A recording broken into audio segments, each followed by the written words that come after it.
fears over a measles outbreak in the United States. The Texas Department of Health is saying that there are now 124 cases linked to a measles outbreak in West Texas, raising new concerns over the potentially life-threatening illness that was declared eliminated in the United States more than 2 decades ago. I want to bring in emergency medicine physician Dr. Stephanie Widmer. Dr. Widmer, thank you for being here with us. So let's run through some of the numbers if we can. It sounds like there were 285 cases of measles nationally throughout all of last year, right? So just this one outbreak alone, we're seeing nearly half that. And obviously, we want to urge caution and not chaos here as we discuss all of this. But what are you pointing to as why this is happening specifically in Texas?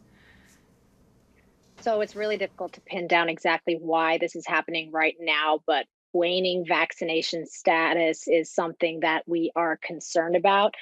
Getting vaccinated is one way to prevent infection with measles. So individuals who are not vaccinated are at risk. And we're really seeing that here with this outbreak, being that the overwhelming majority of people who have been affected are either not vaccinated or their vaccination status is not known. Okay, so not vaccinated or unknown vaccinated status, but also we know measles, right, is the most dangerous to children under 5. I remember it being a concern traveling with my children when they were infants. They can't be vaccinated yet either, right? So walk us through some of the symptoms and what parents can try to do to protect their kids.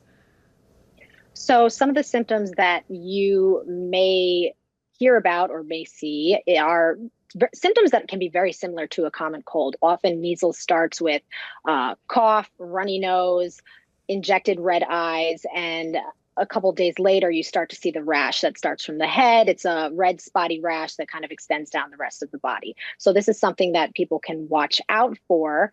But there are complications that may also arise from the disease, which is very concerning, just like you mentioned, in younger children and children who are not vaccinated. But, follow up with your pediatrician. Children become eligible for the vaccine around a year of age. It's a vaccine that requires 2 shots around a year of age, and then again between the ages of 4 and 6. And once someone is vaccinated, once a child is vaccinated, the vaccine's about 97% effective. So what if you're in that in-between spot where they've only had one vaccination, right, and they haven't had time to have the second one yet? And when do you reach, emergency status with some of these symptoms that you're describing?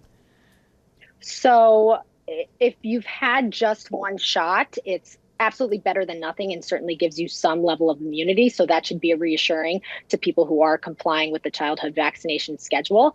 When it reaches emergency status, if you are at all concerned that you or your child or somebody you may know might be infected with measles or may have been exposed to measles, even if you're not suffering from emergency symptoms, it's really good to see your healthcare provider and get evaluated to make sure that to find out whether or not this is measles and whether you should isolate and what to do from there. So really, if there's kind of any inclination that you may have been exposed to measles or maybe experiencing symptoms of measles, it's a really good idea to go and get evaluated.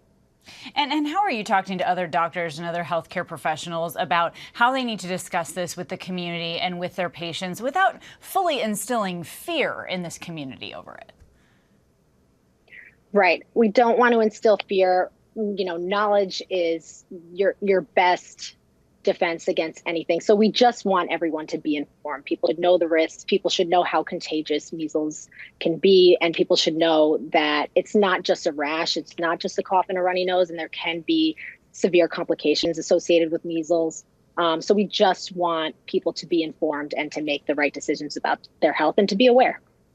All right. Dr. Stephanie Widmer, thank you so much for being on with us today. We appreciate you.